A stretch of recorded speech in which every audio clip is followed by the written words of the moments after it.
Hey guys, welcome back. In this video, I will show you how to change the color of buttons in the done theme. Let's get started. So as you can see, my current theme is done. So let's head over and click on the customize button right here. Now, when you click on that, it will open in here the Shopify editor.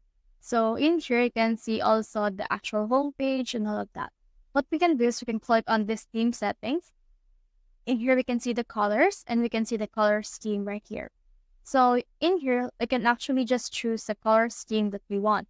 So for example, when we head over in here to our product, we can see that the color of the button is actually color black. So if you want to change it into blue, you can apply it like this. And you can change the actual button for the solid label as well. So in here, if you change a theme, head over and then just click on it and then save this as well as this one. So click on the solid button and then change the color of this.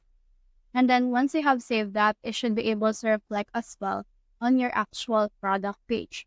So just head over and then select a color theme that suits you the best, and you should be able to see all of the progress that you have saved.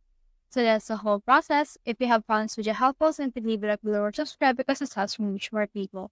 See you soon.